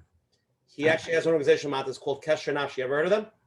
I've heard of them, yes. So this is the president of the organization. So he wants to speak. Anybody who doesn't know, Kesher Nafshi is an organization that was there for Shabbos that basically children that have not from, parents that have not from children, extremely not from, they go there and they're, it's a support group. And I happened to have gone with Shabbos with their Coach Menachem. A lot of speakers were there, and it was an unbelievable experience. And we're going to talk more about it as we make the next event with them. But Rabbi Gedalia, you're on. Welcome, Rabbi Gedalia. Yes, thank you for having me on. I've seen many times, especially now when we're hearing the questions. First of all, I'm very humbled to be on the show because I see a lot of people are very educated that are asking in the questions. And they're very advanced questions. My question today is, a lot of the questions are being reactive to situations. And we're talking about how to handle the situation. We're not talking about de-escalating or being proactive in situations. So what I did think of asking is, I'm struggling with that because the calls that are coming into us are many calls when parents already tried so many different methods and they're already in despair, as you saw the numbers that came in on the survey. So the question is, when you have the regular normal child and all of a sudden this child is acting different in this grade, how do you identify when this child is actually being triggered by trauma or bullying or Chas v'shalom, other things that this child is going through in the early stages, so we don't get to that point where the child is already in, we call them stage 2, 3, and 4, or people are calling these kids ADD, ADHD. Not necessarily. I'm not saying that the therapist that's getting this child acting this way is identifying the child wrong. They're actually having all these symptoms. How can we get to the original point where the child is being bullied or the child is going through a hard time, where a regular parent should be able to identify that something is completely wrong right now with this child and they're going through a hard time and there might be something going on right now? So it's an excellent question. And as I said, even when we talk about dialectics, there are many, many causes. And it's sometimes, you're right, it's an ADHD executive functioning, but many times it can be other experiences. Some experiences that you can't even do it. It could be a divorce in a family. It could be death of a lost one. It can be something that happened in the school. It can be trauma. There can be many, many things. And you know what? I could be honest with you. I mean, I daven almost every day. Even with all my knowledge and all my therapy, we don't know. We can't protect our kids 100% out in the world. So the question is an excellent question. Where could prevention come in? Where can we hope that perhaps we can identify some of the causes early on and do that? And I think that really, I would say off the top of my head, number one is mindfulness, is being very, very aware of yourself and your child, making space and time for your child, observing your child, nuances in facial expression, in behavior, in being in touch with the school. And if there is, having that very loving, connected communication with your child, that you could sit down and you can talk with them and you can ask them and you can follow up and make it comfortable and safe for them to talk. Because that's how these things come. You know, when I have parents come into my office and they say they just learned the horrific thing about child being abused or sexually abused, you know, the first thing is I say, you know, this is a blessing, you're here. And when the child is 11 years old, there are people who are holding on to this information till they're who knows how old before, and so many years of pain. And a lot of that is because they have that relationship with the child. The child knows to communicate. The child's educated. The child feels comfortable at home. It's not always like that, but I think, you know, being very, very aware, participating in your child's life, that there's a place for them to feel that they can open up, they can feel vulnerable, they can talk, you can check in with them, you have times, special times with them. There are so many opportunities that can lead to better communication. Sometimes we're so busy in our lives and we're going from one thing to the next and running in and running out and not making that space and time. And we're all guilty of it. I'm guilty of it. Very often it's, you know, it's very difficult. That's what I would say off the top of my head that would help with those things and prevention. Okay. Should we do one role play now or question first? We have 10 pending, Mattis. Should we do the second role play? Whatever you want. All right, since we have a big crowd, so let's do the second role play. I think it's important. I think it's very engaging a lot of parents, and I think it'll be fun to do. Asha, are you the baby? What? Are you going to be the baby? I'm always the baby. That wouldn't be a role play. That would just be regular. Okay, story 2. Menachem, you're the spoiled brat. Mattis, you're the healthy, balanced parent, hopefully. First, let's do it. Let's do it the way most people do it, and then we'll try to do it the right way. Can we do that? I mean, I don't want to say most people, but perhaps people. Wow. Dialectical. I like that. Okay. Okay, the story goes like this. The child comes home, he's telling his mother, I need this thing right now. I need a new Segway, I need a new iPad, I need a new Apple Nano, whatever it is. And the mother says, you just got this, the other toy yesterday. We can't every day get you another toy. The boy loses it, screaming, yelling, going psycho. Spoiled Menachem, go. Everyone has a Segway. I want you to buy me a Tati. Could you buy me a Segway today? I need a Segway. Everybody has a Segway. Could we go now online? Could we go to Target? Could we buy a Segway? I need to have the Segway. Everyone has it, and I need it also. Could I please? Could we go? Could Could we go? Could we go? Could we please? Could we? could please go get it now. I need it now. Everybody has it. Why should? Why should? And hear me out. need it. I need it now. Maishi, you know how many things I bought you? You have to get every single gadget. I need the segue. I need a seg. They all have the segue. I'm the only one on the black without. Usher, cut, Menachem. For real? Yeah. I want you to continue the role play. I love what you're doing and it's real. I'm just going to ask you to give me a chance to talk just so I could demonstrate wrong or right, because if not, we'll just keep. Beautiful. Get a word in. So go again. Well, you were doing great. Could you get me a segue now? You know what? You always want everything now. And it was just Hanukkah. I got you so many presents. You're just, it's never enough. It's never enough. You know, how about thank you? Everyone has a segue, and I'm the only one who doesn't have a segue. Everyone has. Let's call everyone right now. Who has? Do you want everyone? Let's call everyone. The whole world has. None of the whole world has. Look, the two boys down the block. Next door. The burgers, they don't have. The Steins, they don't have. Burgers. We're not like the burgers. Why are you looking at the burgers? You know, that's right. Look, they have. First of all, we don't talk like that. We don't talk like that. Don't talk about other people negatively.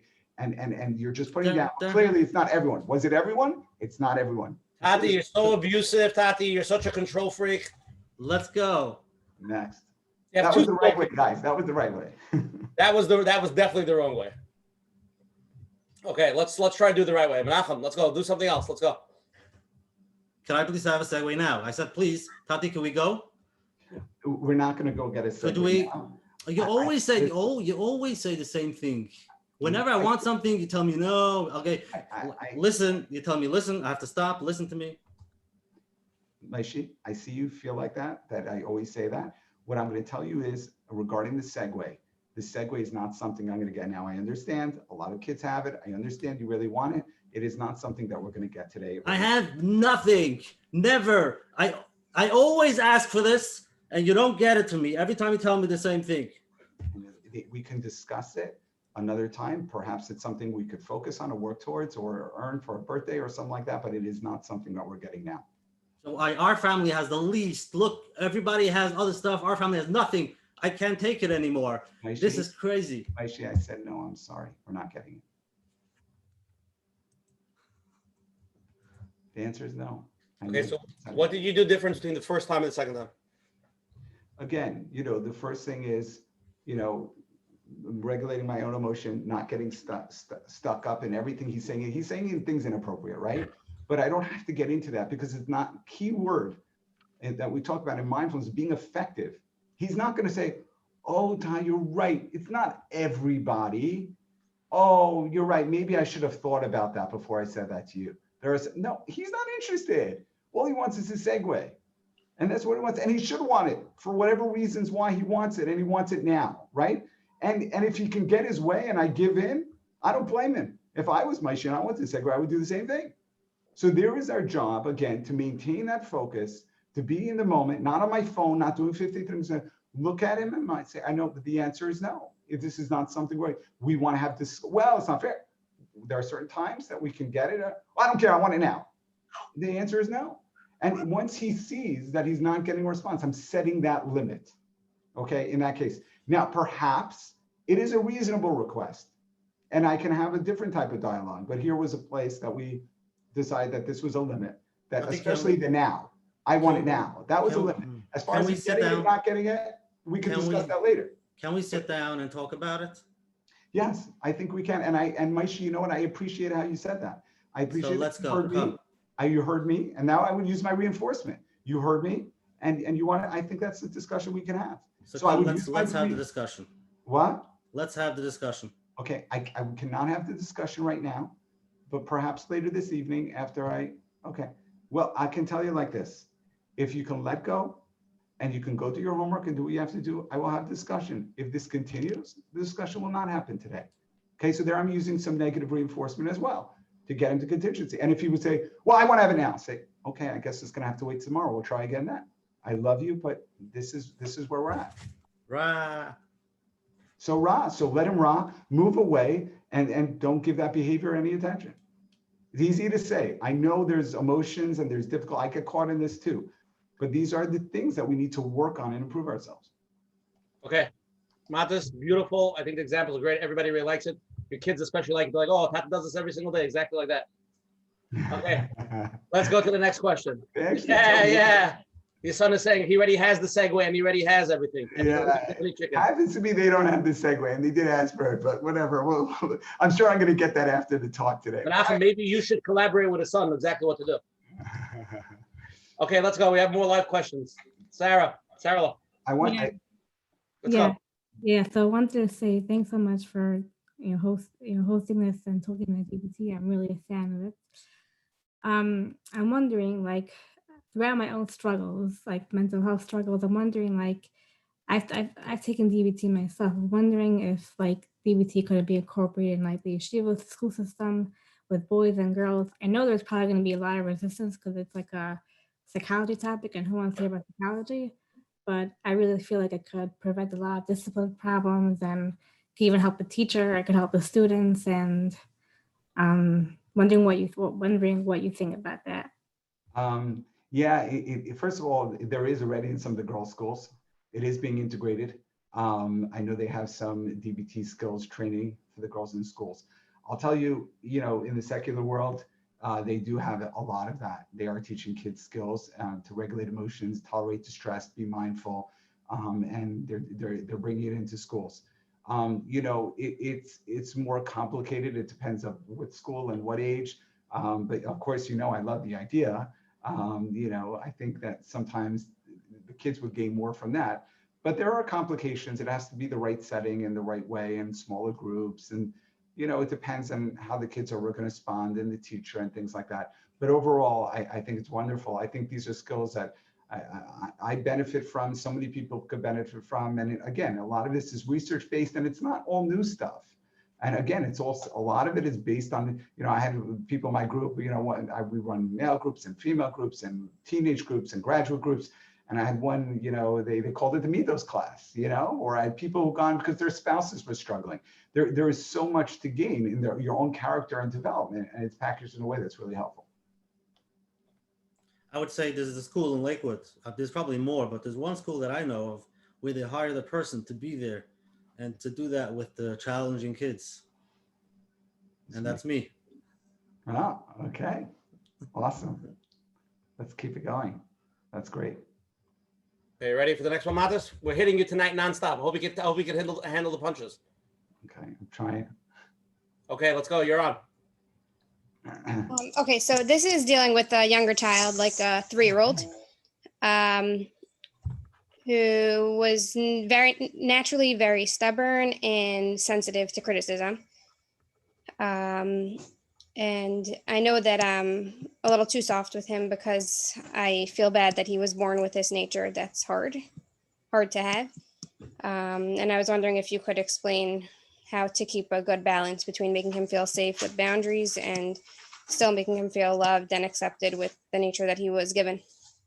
Okay, no, I missed the very first part. You said the child is born more sensitive. Was that what you said? He's very, very, very stubborn and also sensitive to criticism, which is a hard to have both. My responses for you is you have to become comfortable with being uncomfortable. And, I understand and I hear in your voice and you're very soft and caring and loving with your child. And I think that's amazing. And I'm going to encourage you to continue to do it. At the same time, you have to logically get yourself to understand that limit settings is essential. You think you're helping the child, you're hurting the child. You think your softness is there because you don't want them to feel criticized.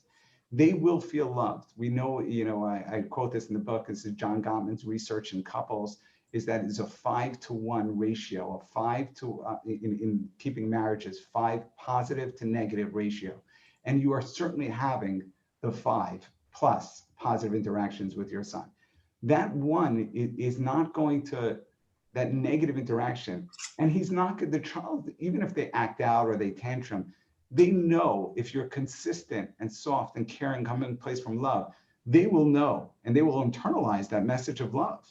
And they will also learn in the real world, like we were saying before, that there are limits and there are consequences. And so how do you get yourself? You have to get yourself to realize what's best for the child. And then you have to go a skill that we call opposite action. Although you feel uncomfortable and you want to just avoid, which makes sense, you got to go opposite and allow yourself to be uncomfortable and put those limits and say no, because that's what's best for the child. You think you're helping the child again, but you're really essentially hurting them by not being on too much on the other end of the extreme. So you want to go opposite that and allow yourself to feel that uncomfortable. And over time, it will get easier as you see your child thrive as a result. Thank you very much, Mattis. Here we go. Let's really go.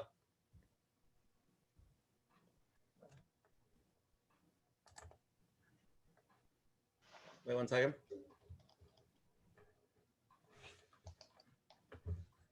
Hi. So recently there's been many articles in the From magazines about timeout. Many of readers or professionals were saying that when you send your child to timeout, you're like shoving them to the room exactly at the time where they can't be dealing with their own emotions. So I feel like I have a very, a child that has outbursts, he's impulsive, sometimes gets loud and noisy and the other kids are going crazy. And I feel like sometimes the only way to stop it is by sending him for timeout to calm down so that everyone else could calm down before we actually speak and deal with it. So what would be your take on the whole timeout? I'm going to give you my opinion. To anyone to write an article that they say it's stuffing the child and not giving it that place of love, I would like to see the research and the data backing that up. To make those statements, to me is where is that coming from? Now, again, like anything, as we talk about in the dialectic, timeout can be, or anything punishment can be.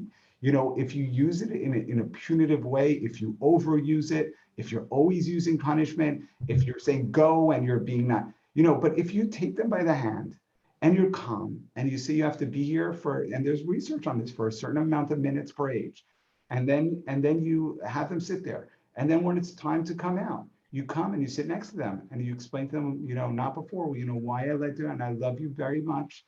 And you needed that time and I would like you to come back. And next time, let's get back on track. And again, the moment the child is doing good and back on track, give them tons of positive. I see you're doing great. Keep it up. Mommy, see. So it's all about how it's implemented. To say it's squashing the child. Listen, I mean, many of us had timeouts. Many children have timeout. I don't see evidence that that's leading to dysfunction. Abuse, yes. Not a child being put in timeout by loving parents. I don't know about you guys. I don't know, but I haven't seen that as a problem that's leading to a guy coming to therapy who's saying, now, yes, the one who was locked in the basement and they locked the door and they left them there for an hour all by themselves at 3 years old. Yeah, that's trauma. But it's all about how it's implemented and finding that balance. Excellent, Mattis. Really sharp, short answer. Okay. Sorry, I never got so overwhelmed. I'm sorry. Let's go. You're on. Okay. So if there's a 12-year-old girl who has a very hard time regulating themselves and has very verbal outbursts and is on a rampage about the other siblings and constantly blaming the other siblings for everything that's going wrong and gets very aggressive. How do you suggest working with such a kid when they absolutely refuse therapy? And the few times that we were able to get them into therapy, they kind of just went for the sake of going, but was not listening to a word and was counting down the seconds to get out of there. Yeah. Mattis, I'm sorry, I'm going to pause you for a second. One of the questions I got emailed very similar to hers. I would like to combine them. I think it goes well together. Can I do that? Sure. Sorry. What would you advise when a child 9 years old constantly hurting her younger siblings, particularly the brother below him? When he is calm, he agrees that it's not okay to do, but says he gets so angry he can't control himself. It has gotten to the point where he even bit him from anger. He says the other kids bother him, so he reacts, but honestly, most of the time, it's self-imposed jealousy or he's being super sensitive, like the other kid is singing or bothering him. Sometimes he just push or shove a sibling because I don't know why. I just had the urge to do it. I'm afraid of this will turn into as an adult if not addressed. Started therapy recently to address. Additionally, I'm afraid of what he is doing to other kids. The brother below him is finally had enough of being hurt and is acting out himself. The child that is doing this is super sensitive, as well as dealing with him is walking on eggshells, especially when he is the one in the moods. When he is calm, he could be a real tzaddik and a mensch. Okay, it was a lot of information on both. I'm going to try to respond to it. You know, again, on what you just read, I hear a little bit of balance. They're accepting the child, but I hear this thing, self-imposed jealousy, super sensitive. To me, I hear judgment, you know, and that already is going to affect the parenting and the relationship and the interaction. You know, it's really hard, again, you know, and that's where the acceptance comes in. Yes, therapy can help, but the child might not be ready or willing. You get them in the room and they go one and then they refuse. You're not going to twist their arm and create trauma by bringing them every single time. So what I would tell you again is, you know, focusing on, first of all, accepting the reality of who she is, accepting her emotional sensitivity, as in working on acceptance, not judging, trying to be understanding. At the same time, and validating her position and her struggle and what it's not easy. You know, we talk about it's not easy, parents. It's not easy being a kid who's highly emotional and sensitive. It hurts, and it hurts a lot. And it's like a third-degree burn patient. You know, you just open the door and the window's open and you feel a little that air on your arm. It's like, ow. So you really, to be empathetic and understanding that the child really feels and understands your pain. And going to therapy, even though they don't understand, comes with a lot of shame, and I'm not normal and I'm embarrassed. Again, they shouldn't want to go to therapy because it hurts till they get mature enough or they're able to have that perception and understanding that it could be helpful for them. At the same time, you know, I would tell you with many of these kids, and depends on when, that you can definitely try is if to make a behavioral plan with the child. Say to her, you know, I see how hard this is for you. And I see how difficult it is when your brother, your sister, whatever bothers you, and then you scream and you yell and you throw things at them. And therefore, and I see that happens mostly, you know, is a lot of work to do to define it. But, you know, after, what can we do to help? I want to be there for you. I want to give you some encouragement so that you, for every time you walk away, when you use skills to calm yourself down, when you don't engage in that behavior, you know, that's one thing, certainly, you know, using those type of interventions. Again, as I said earlier, what are the consequences also? You want to be too much, but that there's negative reinforcement or that there are privileges. If the child does go ahead and is extreme and doesn't care and doesn't want to work on it and they're not motivated, then sometimes negative in the short term is very focused. You know what, if you don't, you know, I'm going to count to 3, or if you continue what you're doing, you know, in the moment, I love you, dear, but I'm not taking you to your thing tonight that you want to go to. And maybe they'll stamp and they'll scream one more time and they'll jump and they'll throw something up, but they stop the behavior, you know, and then you reinforce later, you know, when you're giving them a ride to the place, say, you know what, you did it. And I can only imagine how hard it was. So using a lot of shaping behavior strategies might work. They might not. And she might still. And then it's acceptance of what is and understanding that change is constant. Our children are constantly changing. You know, we see it all the time. They grow into different stages, they develop, they mature. Don't, you know, all for those who are giving up. There is no hope. There is hope because our brains are changing every second. We're a second older. You know, we often say to people in dialectics, you say, can you stand in the Mississippi River twice? Right? And he says, sure. You know, you could say in the same river twice. No, it's not the same river because the water is always changing. So you can't stand in the same Mississippi River twice. Your child is different and we're constantly changing every moment. And again, change is transactional. When we become less judgmental, more accepting, more understanding, that does affect the child, which, you know, so it's really balancing all those different skills. Mattis, amazing, amazing. Next one. Mattis, let me know when you're falling asleep. Let me know. I know you go to sleep usually at 10. Okay, you're on. Shmuel. Okay, so before you know, again, for those, I'm not very good at this, but I'm trying to get good at this. But for those of you who might be interested in ordering the book, who've come on, it does help just to promote, to get it out there. I think it's very useful. A lot of these questions, I think it can help just change your perspective. Uncontrollablechild.com. You can actually read this information on the website, give you links to go to Amazon or many other sites, Barnes and Nobles, to purchase the book. Put your invoice number in there. I'm also going to start virtual book tours on Tuesdays between January 5th to April 5th prior to release. I'm going to do private group discussions and things like that. So if you're finding what I'm saying today helpful or useful, please would be supportive. Thank you so much. And the website is theuncontrollablechild.com. Is that correct? That is correct. Okay, let's go. Shmuel. Okay, first of all, thank you to all the organizers and to Mattis. Question is regarding an 8-year-old boy who has a pretty big case of anxiety, which ends up taking over his life, and really, gets him to stress out about a lot of different, a lot of his daily routine. Most commonly is he acts out about going on a school bus, like especially if there's like schedule changes and he's gonna have a different driver.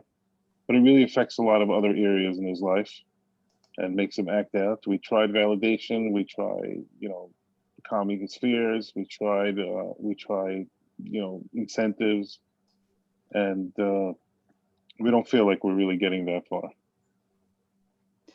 Yeah, so the child has anxiety, and when there's change in transition, he's acting out, and you tried a lot of interventions and none of them have been effective. So he's been to therapy a little bit, and we tried other, things based on stuff that we learned from other courses and stuff that the therapist told us, and we don't feel like it's really getting better. Okay. It sounds like you're doing a lot of great work and doing everything you need to do. But I think it's important, as I said many times, is that sometimes change is just not working or not an option. And you know what? I that doesn't mean there might be, someone says, oh, I give up. I always say, I hope I'm not the same therapist now that I'm in 5 years from now, because I'm going to learn more information or more helpful. But I think perhaps at this time that maybe you need to focus, you and your wife, on not focusing too much on change, because there's really no options, and really acceptance that this is what is right now. This is his behavior. Now, could you do some environmental changes? Could you be mindful of certain triggers? Could you problem solve with your spouse, different things that that are triggering the tantrums to meet those needs with something called satiation? There might be other things you could do if you identify what are the triggers and what you can do to change. Let's say, I don't know if you were saying something about driving, but anything you can. But perhaps you need to accept. Now, acceptance doesn't mean giving up, but acceptance is helping you and your spouse and your family really internally try to move towards that peace, that this is our child, this is their struggle right now. Doesn't mean it'll be this way, this bad forever, because change is constant, but we need to embrace this reality. This is a situation we can't change. And I think maybe letting go a little bit, and the child seeing that you're still valuing, appreciating them, and connecting them, that could be helpful too, or not. But it will definitely want to accept. What, like we say, is that acceptance, non-acceptance plus and pain equals suffering. But pain plus acceptance equals in pain, sometimes intense pain. But when we're fighting the reality and keep trying to change, we get frustrated and we're upset, and it leads to us even suffering. So maybe at this point, you need to focus more on the acceptance end of it till you can move back towards change. Okay. Mattis, we have a few more, okay? Then we'll go to closing. Yeah. We're here already. We might as well make it happen. Right? We have 3 people engaged. It's unbelievable to see this tonight. Okay, you're on. I had a question regarding what you were saying before, accepting and approving. How do we approach our 23-year-old son that started dressing differently, that we love him and we will always love him no matter what, but we don't, that doesn't really mean that we approve of the things that he does. Beautiful. In a very loving, caring, non-judgmental way, that he shouldn't feel that there is a hindrance in our love. Because I feel like in the meantime, every piece of advice that I got was gonna hinder like our love to him, and it's not worth it. Yeah, I mean, that's really, again, being mindful, looking to do what's effective and what works. Now, if you feel those advice is going to help address the change, then of course. But if not, moving towards acceptance, understanding, like you're saying, it's not effective. That doesn't mean you have to say, I love this clothing. That doesn't mean you have to take him to the store to buy the clothing. And that means you can even say, Mom, why can't you give me money? I want this type of clothing. Or if she says, I want this type of clothing, you could say, I love you dearly. But this is, as you know, this is not something that's according to our values. I accept you and I love you no matter what, but I'm not going to participate in something. And I'm going to tell you, if you give that consistent message, I don't believe that your child will feel that you don't love them. So again, acceptance doesn't mean approval. That doesn't mean you're engaging in behaviors that are against your value system. And you can give that message and consistently, and hopefully, perhaps one day they will go back to their values, maybe not. But either way, you have to do what works and what's effective. And it's more likely that, like you said, if I'm going to sit there and fight that for that age child, they're going to even do it more, or they're going to even leave my relationship altogether. And we're both going to be just in more pain. So working on accepting and embracing the reality, acknowledging the pain, letting those emotions rise, your sadness, your hurt, your pain, don't deny it. Have someone to talk to about it. And it's okay that your child sees that it hurts you. At the same time, you're not judging them or yelling at them or putting them down or being punitive to them.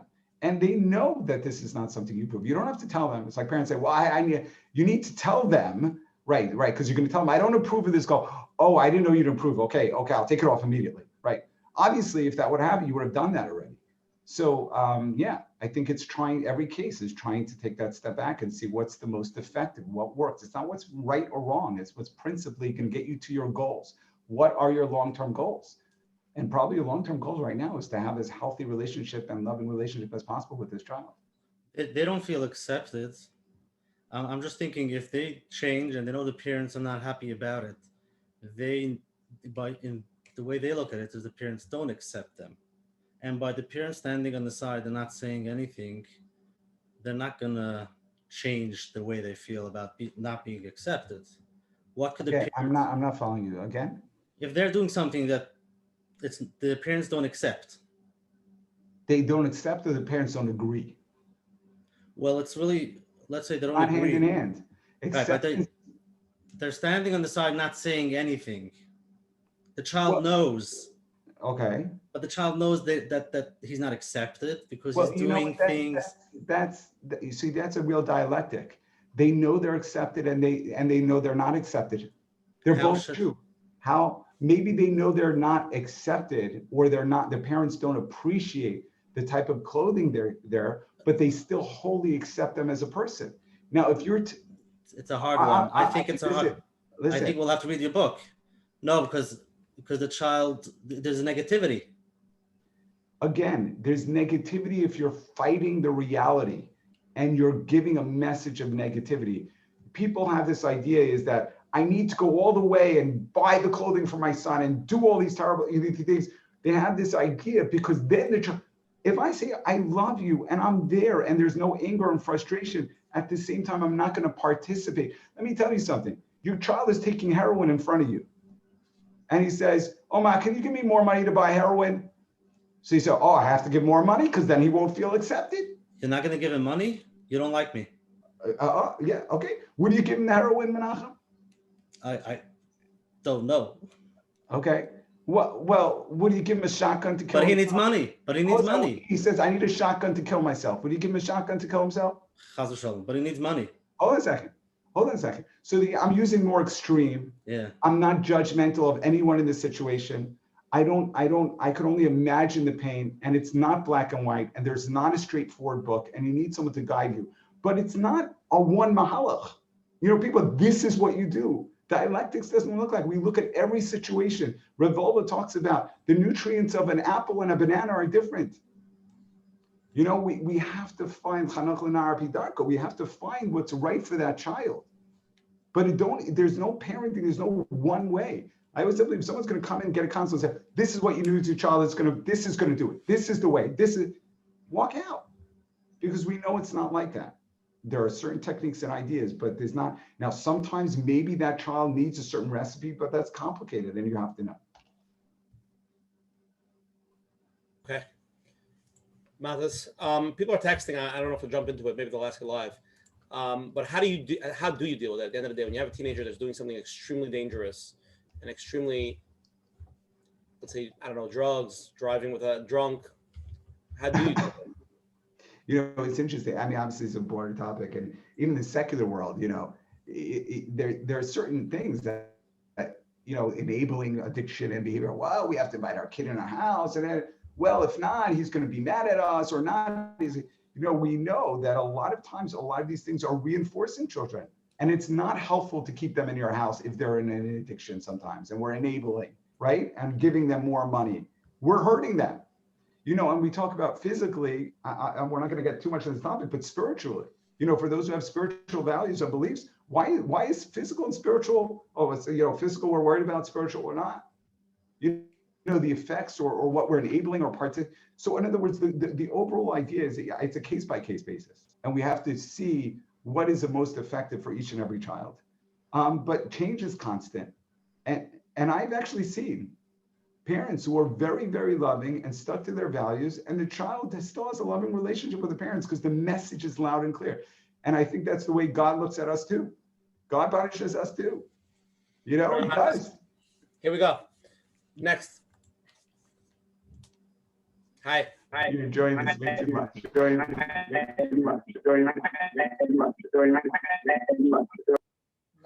Okay, that mic's not working. Let's go to the next one. Give me 1 second. It's actually a good friend of mine's mother. I'm allowed to say it. Hi. Hi. I don't think I'm who you think I am. Okay. But anyways, yeah. So I was asking about my 4-year-old. He always had this very rigid, anxious personality, like basically since he was born. And I worked a lot on it, and I softened him up a bit. Like, had to be tough with him. But he's like, when he has something that he's uncomfortable with, like whether it's like an activity like coloring, for example, he won't color because it's difficult for him, so he won't do it. Or when it comes to other things like eating a cookie that's broken, he just won't eat it. He'll throw it out. And I don't know how far I'm supposed to push him. And I'm nervous, first of all, as far as small picture, like in the classroom, he's not functioning so well in the classroom because he won't do things he's uncomfortable with. And also big picture, like in life, you're not going to go far if you're not going to challenge yourself, you know? This is a 4-year-old you're talking about? Yeah. Yeah. So my guess is when he's 30, he's not going to have big issues with a half a cookie, you know? Yeah, but you know, even I, as an adult, you know, I struggle with things that I'm not accomplishing with my life because you know, anxiety, I don't trust myself. You know what I'm saying? Like it is a thing that adults struggle with. That's true. That's true. Adults do struggle with that. And it sounds like you're doing a good job in helping increase his flexibility. And maybe there are different interventions to see, you know, but again, I think you have to realize change is constant. And, you know, when you're talking about not accepting yourself, usually that comes when most people struggle with that. Not everyone is, because they come from a very critical environment where there was a lot of criticalness for their behaviors or high expectations or unrelenting standards that they had to reach perfection. And therefore, when they come into adulthood, they're constantly insecure and questioning themselves. That often happens. I don't think pushing your child, you know, depending on what situations, you know, you want to find that balance, help them try new things. Say, okay, well, what are you willing to try different? You know, what step could you take? Could you just taste this? Or but sometimes we take our own, I mentioned this earlier, and this is a little more complicated for now, but we take our own experiences and belief systems and we try to project that on our child and have the expectations they're going to turn to us if we don't do this, this, and this, which is not necessarily the case. And I think it's very important to take a step back and look at that. But I wouldn't say pushing him is very effective. Perhaps those examples, or, you know, if you would refuse to go to school, you might have to do a little pushing, right? You're going to have to identify the priorities and where you're going to have to help him with that rigidity and then try to build with that. But, you know, it's a balance, accepting and changing, and then change is constant, as I said. I hope that was a little bit helpful. I know it's a deeper question than I can answer on the fly. Menachem, Menachem, let's take one last one because I think I'm. Asher, you heard? So one last one. We have anybody else waiting? I'm sorry. Asher, your computer. My computer, it's the other person's computer. We'll take Yeah, one last. never mind. We have a few pending, and those who can get asked. But Mattis, I have one question that was emailed I want to get to also. So we'll do one live, one email, and then we'll go to closing. Okay. Okay. Thank you. I want to get my session worth. You know, the person that pays for a session, make sure you're there 1 minute extra. You're overtime, buddy. I'm overtime. Send the bill to Menachem. Okay, you ready? Oh, okay. I'll do the email question first. Our 8-year-old son is super talented, creative, and very smart child that can get very explosive when things don't go his way. Has difficulties being impulsive and negotiates every small request we have of him. His negotiation and explanations happen to be very logical. The advice we get from parenting experts therapists was to discuss and explore with him before they occur, using the collaborative problem-solving method, where he comes up with solutions and consequences rather than us imposing it on him. When he caught on how we're dealing with it, things after just 2 times, he stopped cooperating. When we tell him that we would like a meeting with him, he says, "Bye, Ma," walks out of the room. I don't know who told you. I'm smart. I have nothing to say. Doesn't discuss it with me. At this point, the only way he stops doing inappropriate behaviors are by being tough with him and positively catching him doing something good. Compliments don't seem to do the trick. Validating his feelings work when he is crying, but not when he's in explosive mode. Any advice? Yeah, no, it's first of all, there's a lot of information there. So, that I assume you're talking about Ross Green's The Explosive Child, and not the Uncontrollable Child, but The Explosive Child is an excellent book, and collaborative problem-solving method can be very helpful if it's effective. And here it's not being effective. And that's the whole idea, is that not everything is going to work and be effective. And you have to be able to move along with that.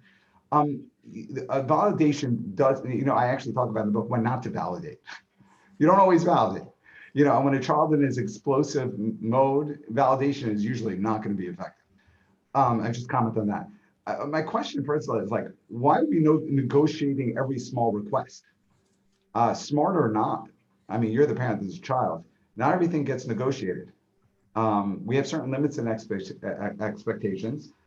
Children don't, if we can have a discussion and help them understand, that's wonderful. We want to be open. But what is this negotiating process? I don't know if the person is here. Maybe I'm missing something. And I don't blame him for walking away. Again, like I said, he should, because it's working for him and it's an uncomfortable conversation. I'm just, again, wondering how much reinforcement was done rather than focusing on the negative behaviors, because it sounds like we're very focused on, doing a lot of the negative discipline. How much of the positive, even positive doesn't mean necessarily positive chart, even throughout the day, are you building a lot of positive? Is that ratio positive to negative there? And again, there is a place for consequences and privileges, and it's essential for learning. We know that from neuroplasticity and brain changes and finding the correct path and learning the right path. But I would want to know, what does that mean? Are you using too much of it? Or maybe not, or maybe you're using it and it's working. Is the child learning? Is the behavior changing? And then you have an opportunity to reinforce, or are you just punishing or being consequences and nothing's helping? Then stop. It's not being effective and it's only going to have negative. So there's a lot of information here that would have to be explored. Okay, we're going to go to closing now, everybody. Give me 1 sec.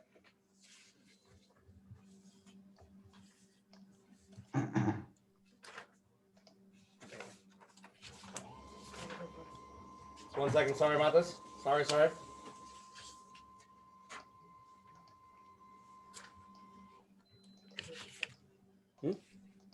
Oh, okay. Mattis, one more person wants to say something. I'm sorry. That's what it is. Okay. And then we'll go to closing. Okay, sure. Didi, you're on. Yes. Hi, just a quick thing. I wanted to mention to the parent that said about the 8-year-old child that's anxious. He said he brought the child to therapy and they tried a lot of the stuff that did not work. I just wanted to bring out that sometimes it might be worth it to go to another therapist. Like not every therapist works with every child, and sometimes it just takes another try with another therapist. So I just thought it would be helpful for him to know that it's not all over because it didn't work with that therapist.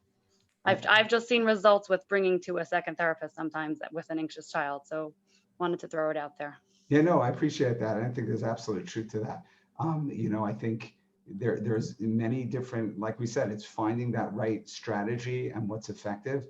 And, maybe you worked on one modality or one type of personality of a therapist, or, that just didn't click with that child. So you don't necessarily have to, and that's what I was saying, even if you do accept for the moment, that doesn't mean you should be open when you hear that new therapist or that new person that might be helpful, or maybe the child will, be more willing, a couple months later. Absolutely. It's not about giving up, constantly looking for opportunities and going to a second therapist.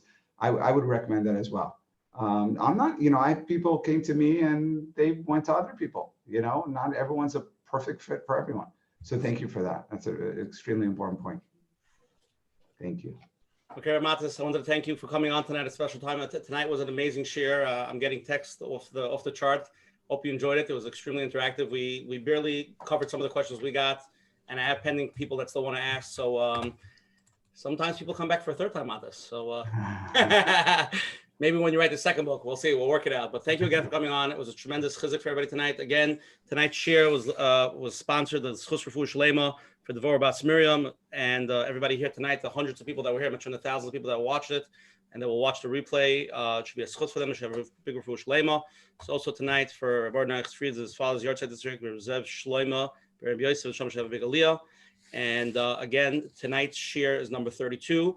Anybody who wants to watch it will be uploaded tomorrow on www.menachembernfeld.com. If anybody has any questions, please email coachmenachem@gmail.com. Mattis, if you want to give out the website or email or any contact information, a lot of people are texting it, please do it now. Yeah, the uncontrollablechild.com.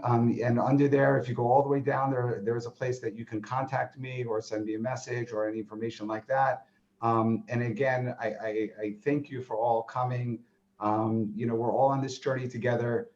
There aren't any perfect right answers, but I think together, as we said, there are so many different things to think about and so many different skills. And thank you for participating. And I hope you learned something tonight. Okay, and I also want to say that if anybody wants to listen to the share, we have all the shares now on Kol Aloshon. We just put it on. Menachem worked on it. The number is 718-521-5231, *7, and the code of the share is 909310. If anybody wants to hear that. And again, I want to thank all the advertising sponsors, the Lakewood Scoop for promoting us here in Lakewood every week. Special thank you to Yanni and Robbie from Chazak for promoting us on the Chazak channels. Special thank you to Chayla Kaufman and Shul Summer for always promoting us digitally. And Coach Menachem, some closing words. Thank you very much, everyone. I'm just going to hold it with a plate. Everybody wants to go. Thank you, Mattis, again for coming on tonight. And I just want to mention, people come on to the show sitting comfortable, listening to the Zoom, how Mattis says do A, B, and C. If it doesn't work, do C, B, and A. And then buy the book, which sounds amazing. But while the outburst happens and all of those emotions go up, and the parents and the spouses, and it's very hard. And I did hear Mattis mention that it is painful. And yeah, I'll tell you guys a little secret.